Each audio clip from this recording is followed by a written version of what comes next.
palavra do Senhor nos diz: sempre dou graças a meu Deus, a vosso respeito, a propósito da sua graça, que vos foi dada em Cristo Jesus, porque em tudo fostes enriquecidos nele, em toda a palavra e em todo o conhecimento, assim como o testemunho de Cristo tem sido confirmado em vós, de maneira que não vos falte nenhum dom, aguardando vós a revelação de nosso Senhor Jesus Cristo, o qual também vos confirmará até ao fim, para seres irrepreensíveis no dia de nosso Senhor Jesus Cristo. Fiel é Deus, pelo qual fostes chamados à comunhão de seu Filho, Jesus Cristo, nosso Senhor. Louvado seja o nome do nosso bondoso Deus. Senhor, nós queremos te agradecer por essa porção lida da tua palavra, Senhor, que é santa, santa e santa, porque é a palavra do Deus Santo, Santo, Santo. E nós somos pecadores, Senhor, e precisamos do auxílio do teu Santo Espírito. Nós, como já oramos aqui, pedindo a tua iluminação, também pedimos agora aplicação, Senhor, daquilo que a palavra traz para nós, ó Deus. Não nos deixe, Senhor, ficar distraídos nesta hora, Senhor. Nos traz concentração, Senhor. Nos dá entendimento, ó Deus, de percebermos que neste momento o Senhor está falando conosco e que o Senhor quer construir em nós um coração santo, uma alma santa de pessoas que te amam, Senhor, e que aguardam a tua segunda vinda. Esta é a nossa oração que fazemos em nome de Jesus. Amém. Muito bem, minha gente. A gente sabe que lidar com pessoas é sempre um desafio, seja dentro da igreja ou fora dos portões da igreja.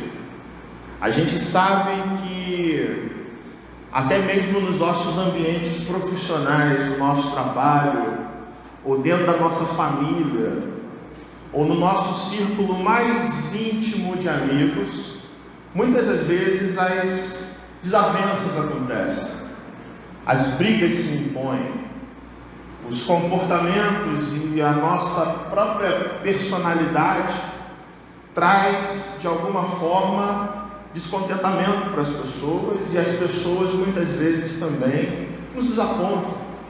Isso é natural e faz parte da vida.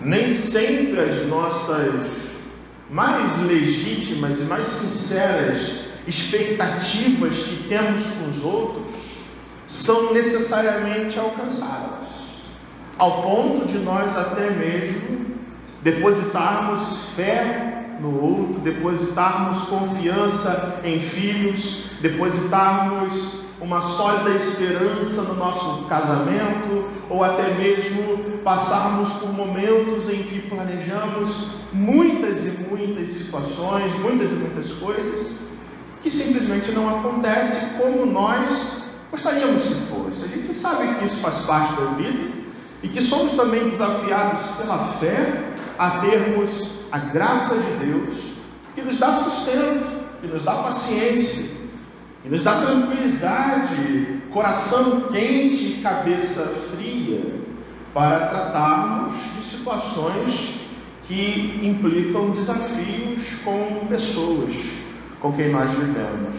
É assim dentro da igreja, é assim fora da igreja. E o que é interessante é que a palavra de Deus, ela sempre está nos chamando a ter um tipo de entendimento contrário à maré desse mundo, que nós nos sentimos gratos quando lidamos com as pessoas, pela graça do Senhor que nos alcançou, de uma forma que nós nos olhamos como pecadores, pessoas chamadas não à altivez de espírito, mas à humildade, a não fazer nada na vida, seja na igreja ou fora da igreja, por vanglória, por necessidade de aparecer para os outros, ou por partidarismo, mas em tudo na nossa vida fazemos por humildade. E humildade não no sentido apenas comportamental, mas no sentido de que somos pessoas que olham para Jesus e aprendem a ser humildes e mansos, como o nosso Senhor também foi. De amarmos a Deus de tal forma que este amor nos atinge o coração, e somos tão alcançados e afetados pela maravilhosa graça desse Deus, que muitas lutas, situações, crises, dificuldades da vida, a gente enfrenta e a gente pode dizer: eu só consigo suportar isso pela graça do Senhor mesmo. E é assim que tem que ser nos nossos corações, especialmente quando o assunto é a igreja, a família de Deus, o corpo vivo do Senhor Jesus Cristo, o povo santo que o Senhor chamou para adorá-lo, para viver juntos, tendo tudo em comum. É aí mais que a Bíblia nos chama não só a suportarmos uns aos outros, mas fazemos isso com gratidão a Deus, com alegria no Senhor, com amor constante no coração e com o sentimento de que, se Deus nos chamou, se Deus enviou o seu Filho, se o Senhor nos redimiu do inferno, do pecado, e nos colocou do lado de outras pessoas que também Ele fez a mesma coisa, salvando, redimindo, resgatando, isso deveria ou deve ser hoje a nossa maior necessidade na igreja, de termos como contentamento: eu sou de Deus, logo Deus me inseriu num povo. Eu sou de Deus, mas eu não vivo sozinho. Eu preciso viver e amar ao meu irmão. E aquele que não ama o seu irmão, como diz João na sua primeira carta, é mentiroso, é filho do diabo, e o amor de Deus não está nele. A primeira carta aos Coríntios tem esta mesma essência, esse mesmo ensino. E muitas pessoas, quando lembram desse tão importante livro da Bíblia, se lembram apenas pelo fato de ser uma epístola, uma carta, que o apóstolo Paulo escreve a uma igreja complicada, cheia de erros, cheia de vícios, totalmente carnalizada no seu modo de agir. E de fato a gente sabe que a igreja de Corinto, no tempo que o apóstolo Paulo escreve esta carta, era de fato uma igreja assim. Mas o que é interessante é que quando Paulo começa esse livro da Bíblia, e nós lemos um texto em que Paulo está saudando esta amada igreja, Paulo escreve também para enfatizar e mostrar a própria graça de Deus na vida deles, e para mostrar que há uma esperança muito maior do que o dia de amanhã, ou do que a semana que vem, ou do que o ano que vem, que é a própria esperança da segunda vinda de Cristo, a parousia, a maranata, é dizer, Jesus Cristo vai voltar. Lá em Atos capítulo 18, nós lemos que Paulo basicamente plantou esta igreja de Corinto, e ajudou na sua consolidação, tendo ficado ali durante 1 ano e meio, pregando a palavra do Senhor, ensinando a palavra do Senhor, exortando os crentes, ensinando-os a viver os desafios da vida em comum, seja dentro de casa, seja nas relações com o governo, seja nas crises emocionais que aqueles homens e mulheres de Deus tinham, e também na própria igreja. Essa igreja cresce, tinha pessoas trabalhadoras, tinha pessoas talentosas, cheias de dons. Mas se você continuar lendo esse livro da Bíblia, você verá que também é uma igreja cheia de rixas, cheias de rivalidades, de divisões, de irreverência na prestação do culto ao Senhor, problemas éticos, problemas conjugais, até membro de igreja processando o seu irmão na justiça comum, sem passar pela disciplina eclesiástica. Tinha isso nessa igreja. Mas Paulo, sem fazer vista grossa dessas coisas, escreve essa carta não só para exortar esses irmãos, escreve esta carta revelando o seu próprio coração pastoral, alguém que ama a igreja, que crê que Deus amou a igreja de Corinto e se alegra por simplesmente existir uma igreja na cidade de Corinto.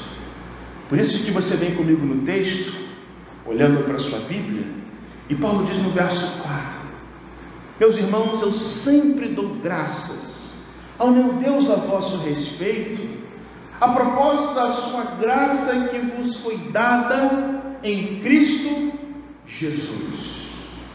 Mesmo a igreja de Corinto sendo uma igreja complicada, como nós sabemos, o apóstolo Paulo se alegra no fato puro e simples de que Deus ali chamou pecadores ao arrependimento, de que Deus plantou um luzeiro naquela cidade para fazer daqueles crentes brilharem a luz de Cristo, numa cidade tão idólatra quanto a cidade de Corinto. É que o Senhor estabelece para si um povo santo para proclamar a sua palavra. Em seguida, Paulo se alegra não só porque eles existem ali, mas também pelo que Deus concedeu a eles. Ele diz no verso 5: porque em tudo vocês foram enriquecidos nele, o Senhor Jesus, em toda a palavra e em todo o conhecimento. O que Paulo está dizendo para essa igreja? Meus irmãos, eu sei que vocês são pessoas complicadas, mas Cristo salvou vocês, e Cristo tem abençoado vocês, enriquecendo o coração de vocês de forma espiritual. Vocês são ricos em palavra e ricos em conhecimento, ricos por entenderem quem é Jesus, ricos por entenderem a mensagem do Evangelho, que diz que Deus enviou o seu Filho para morrer pelos pecados de vocês. Mas vocês também são ricos em conhecimento, em aplicação da palavra, em conhecimento no sentido de fazer valer a palavra de vocês e testemunhar aquilo que vocês já sabem a respeito de Cristo. E Paulo também elogia a atitude dessa igreja no verso 6: assim como o testemunho de Cristo tem sido confirmado em vós. Sim, porque Deus confirmou em vocês a verdade do Evangelho nos seus corações. Vocês creram na palavra e se prontificaram a pregar o Evangelho. E por isso há uma igreja crescente na cidade de Corinto. Verso 7: de maneira que não falta em vocês nenhum dons espirituais concedidos a essa igreja, que Paulo vai tratar nesta carta, nos versos 12 a 14, mas aqui Paulo não está falando de dons no sentido de milagres ou de coisas extraordinárias, mas a própria graça de Deus. Ou seja, se há existência de dons na igreja, se há trabalho na igreja, se há pessoas talentosas no serviço ao Senhor, isto é uma prova de que vocês são ricos, abençoados pela graça desse bondoso Deus.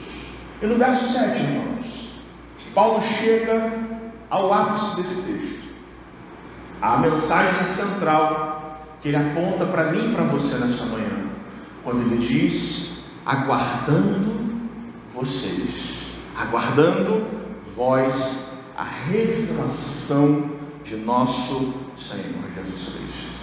Se Deus capacitou vocês, se Deus construiu em vocês o desejo de serem irmãos em Cristo, de serem igreja verdadeira, serva de um Deus verdadeiro, é para vocês terem uma visão muito clara a respeito do que vocês estão fazendo neste mundo e a respeito do futuro bem próximo, que aguarda vocês, que é esperar ardentemente no coração o retorno triunfal do Senhor Jesus. Tudo o que fazemos, na vida ou na igreja, é com esse sentimento.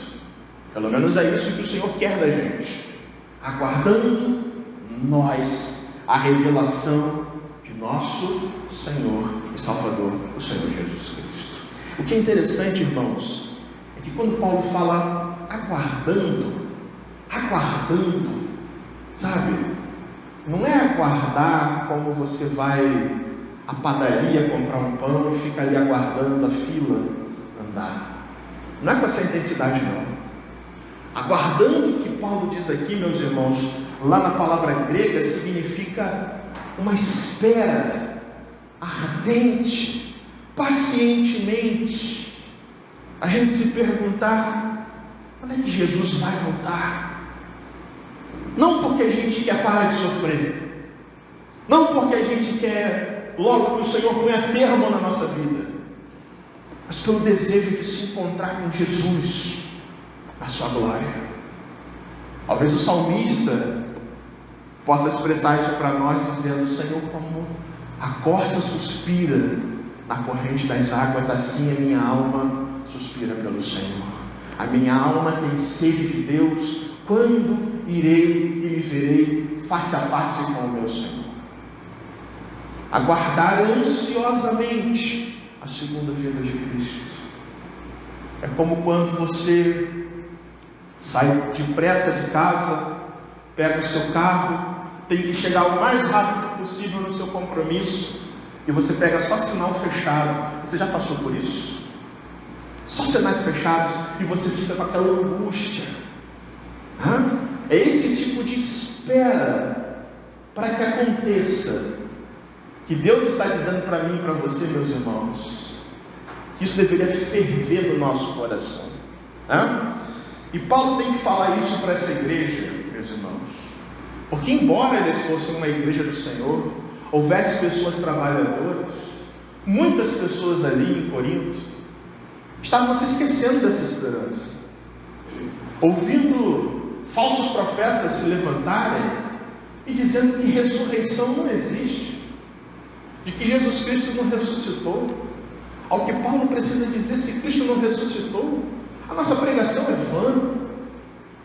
Ao ponto de Paulo dizer nesta carta que se a nossa esperança como Jesus se limita apenas às coisas do presente tempo, nós somos as mais infelizes de todas e miseráveis de todas as criaturas. Versículo 8: o qual também vos confirmará até o fim. Confirmar o que, meus irmãos? Essa certeza da gente aguardar a volta de Cristo, ou seja, a volta do Senhor Jesus, o advento, nada mais é do que uma promessa que Deus vai cumprir num dia futuro que ninguém sabe. Pode ser amanhã, pode ser em 5 minutos agora, mas é algo que o Espírito de Deus hoje já sela no nosso coração, já grava no nosso coração, já nos nutre com certeza de que aquele que promete é fiel para cumprir, que é o próprio Deus, Ou seja, se a pregação do Evangelho, no versículo 6, confirma que os crentes de Corinto têm fé em Jesus, então a parousia, a volta do Senhor Jesus, confirma no coração daquele que crê o próprio poder de Deus, a própria fidelidade do Senhor até a consumação dos séculos. Se Paulo diz isso, não só para que eles tenham esperanças, não só para que eles fiquem sonhando, pensando e divagando e refletindo, sabe, com esse olhar: Jesus vai voltar um dia, que coisa boa, que coisa legal, que coisa maravilhosa. Não. Paulo diz ainda no verso 8: Deus vai confirmar em vocês até o fim essa certeza, meus irmãos, para vocês serem irrepreensíveis. para vocês tomarem jeito hoje, para vocês acertarem a vida com Deus hoje, para vocês corrigirem o que tem que ser corrigido hoje, para vocês serem encontrados irrepreensíveis, sem culpa, no dia do juízo final, já que Cristo morreu pela vida de vocês. E para que não haja dúvidas de que tudo isso é verdade, Paulo diz no verso 9: vocês têm dúvidas disso? Saibam que Deus é fiel. Fiel é Deus que chamou vocês à comunhão. Fiel é Deus que enviou o seu Filho, que chama a sua igreja a ser igreja, que chama a sua igreja à comunhão, que sustenta a sua igreja até o dia final. E isso requer, irmãos queridos, atitudes nossas diante da segunda vinda de Cristo. Isso nos leva nesta manhã de advento, de expectativas, de olhar para o Natal que já chega e perguntarmos se a gente é um tipo de gente que só vive pensando com a cabeça olhando para o chão, ou para o umbigo, ou para o próprio ego, ou se a nossa vida tem se esperançado, se nós temos esperado como deveríamos a volta do Senhor Jesus. Eu creio que este é um tema muito pouco frequentado nos púlpitos de hoje. Eu penso que este é um tema que muitos pastores não gostam nem de falar, e muitos crentes não gostam nem de pensar, que a vida na terra é tão prazerosa, tão cheia de coisas boas. Se Jesus voltar, vai estragar tudo. A Bíblia ensina que é totalmente o contrário, que a vida nossa deveria ser efêmera, curta, leve, transitória, e o nosso coração deveria estar muito mais interessado na segunda vinda de Cristo. Não que nós desprezemos o tempo presente, não que hoje a gente não seja desafiado em outras áreas, mas Deus nos chama nesta manhã de advento a termos atitudes diante da volta de Cristo.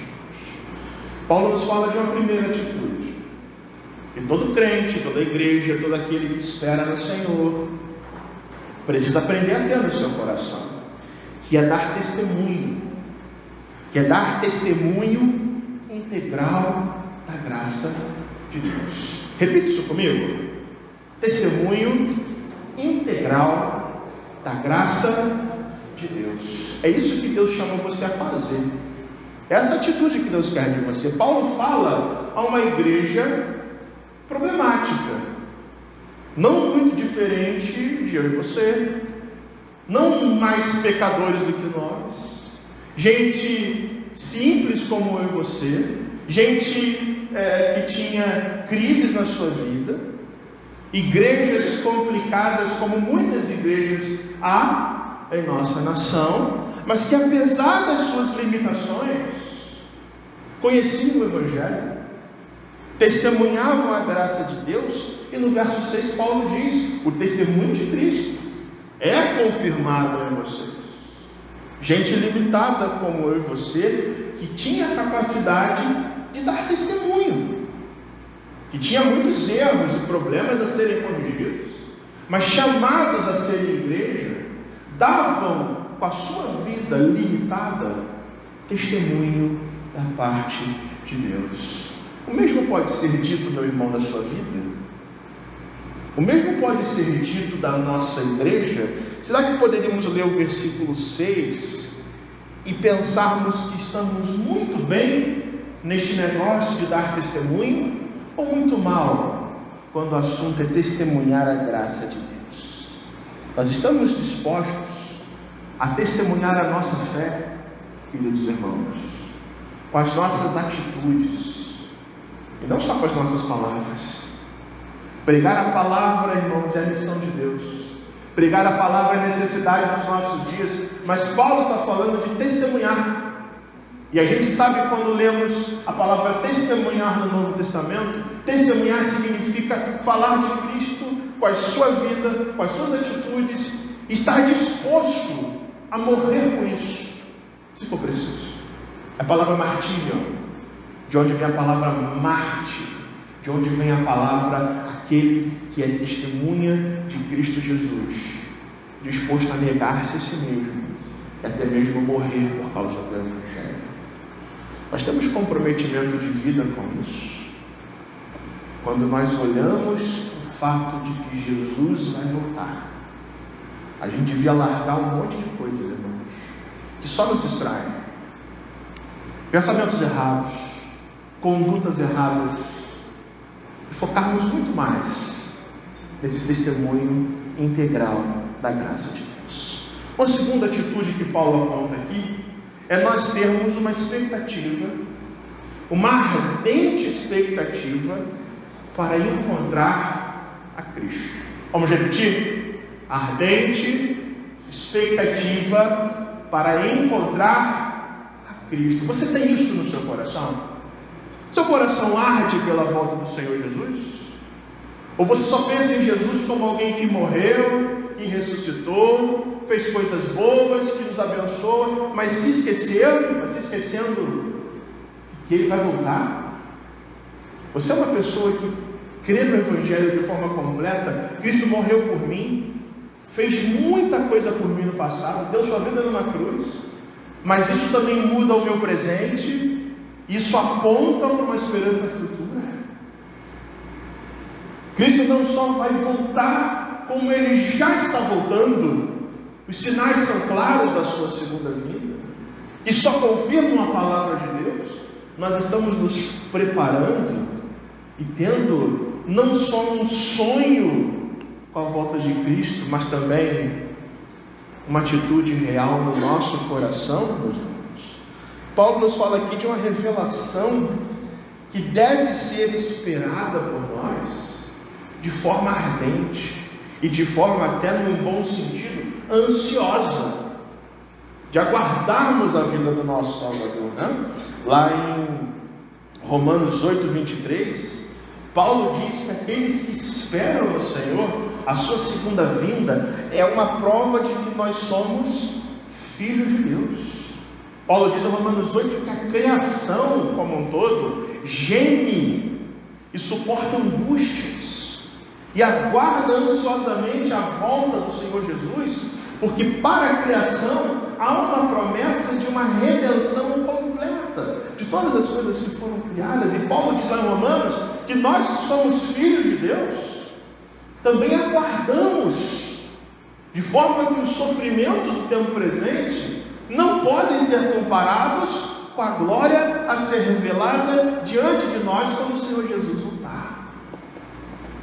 A gente vê por aí, irmãos, crentes tão preocupados com tantas coisas, perdendo o sono por tanta coisa, que vai ficar aqui.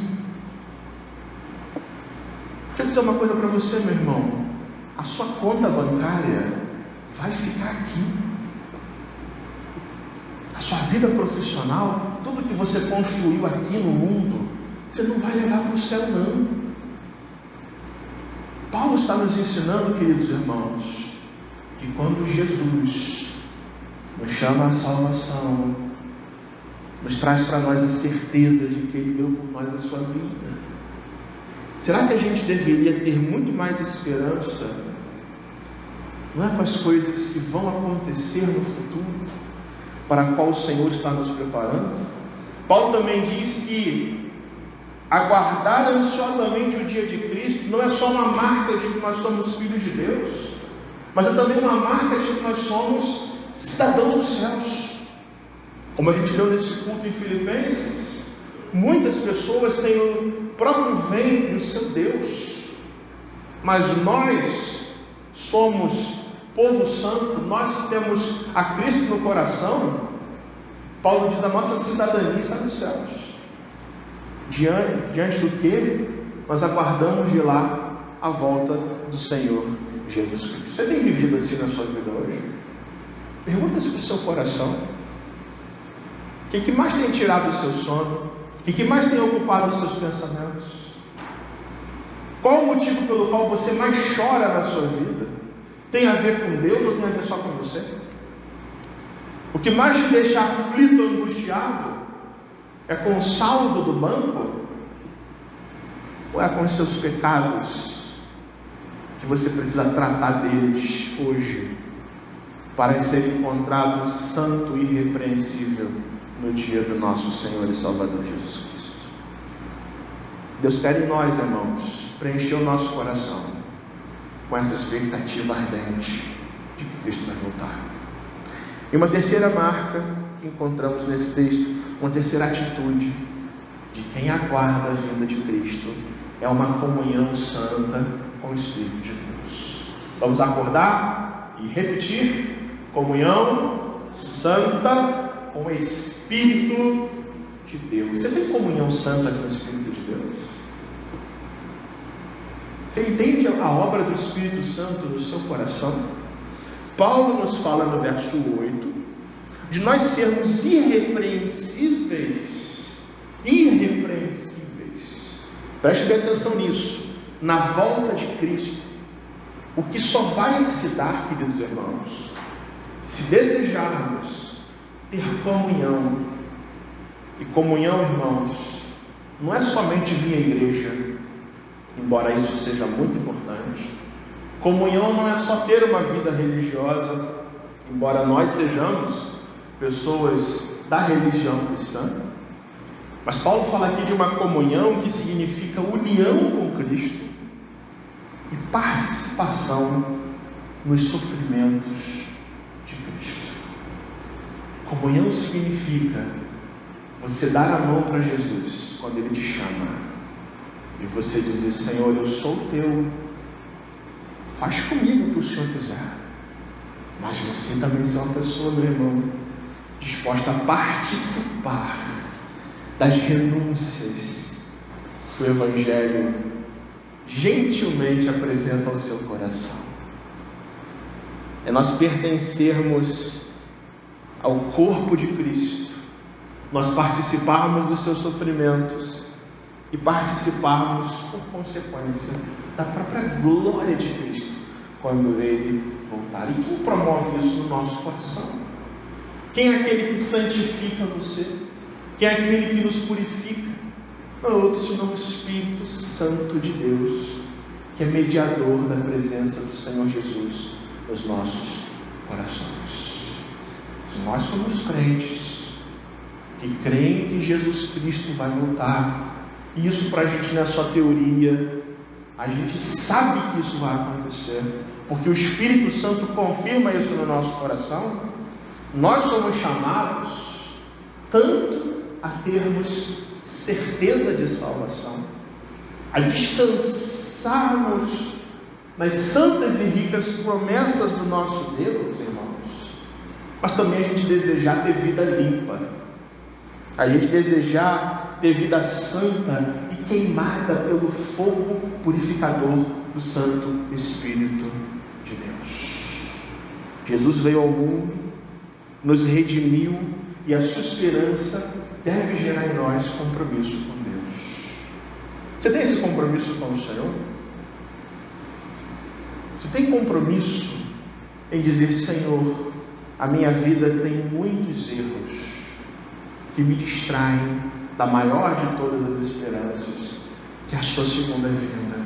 Senhor, hoje, em nome de Jesus e pelo poder do Santo Espírito, queima isso do meu coração. Talvez a nossa maior ação hoje a ser feita é essa.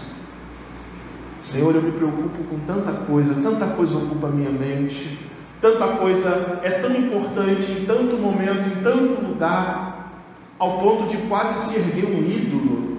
Talvez a gente devesse orar: Senhor, quebra os ídolos e me põe, Senhor, em sintonia com a esperança futura da volta triunfante do Senhor Jesus. Isso é advento, meus irmãos. Isso é parousia. Isso é maranata. Dizer: vem, Senhor Jesus. Eu aplico esse texto a você e a mim, irmãos. Essas atitudes diante da volta de Cristo. Deus nos chama nesta manhã, diante de tudo isso, a nós servirmos a Ele com muito mais esperança, a nos colocarmos como servos de Deus, não como simples ouvintes, mas operosos praticantes, com base na certeza de que os nossos dias, por mais que durem algumas décadas, estão acabando, irmãos. O que a gente está fazendo com a nossa vida? Desperdiçando ou servindo a esse Deus? Deus te chama a servi-lo com base nessa esperança, anunciar a graça que já alcançou você, meu irmão, até que Jesus Cristo volte. Vamos nós trabalhar, somos servos de Deus, até que volte o bom Senhor. Deus te chama também a rever os seus pensamentos, a nós repensarmos a nossa vida e ocuparmos mais a nossa mente com a certeza de que Jesus está voltando. E eu digo para você, se você ocupasse muito mais a sua cabeça com a certeza da segunda vinda de Cristo, você viveria mais feliz, você viveria mais leve e de forma muito mais santa e obediente a esse Deus. O Deus que te chama a essa obediência também abençoa você, preenchendo o seu coração de paz, esperança e de alegria somente no Senhor. Deus também nos chama, irmãos, à santificação. Deus nos chama a uma vida santa, sem a qual ninguém verá a Deus. Eu não estou falando apenas de comportamentos exteriores. Eu não apenas dizendo que vida santa é você pagar os seus impostos e não falar palavrão. É muito mais do que isso.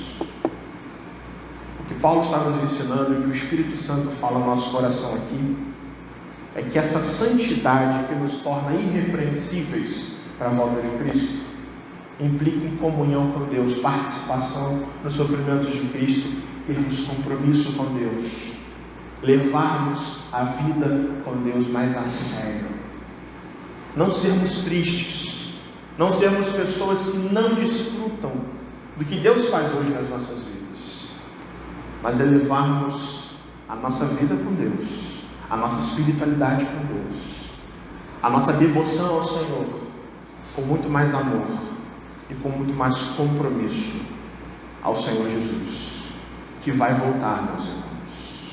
Não deixe que o diabo faça você esquecer disso. Não deixe que o seu próprio pecado distraia você e ache que isso é uma coisa que a gente vai morrer e não vai acontecer.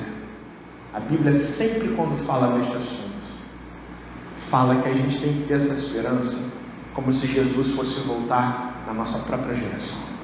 Que Deus te abençoe, que Ele nos dê graça, amor e misericórdia para nós vivermos e termos atitudes diante da sua segunda vinda.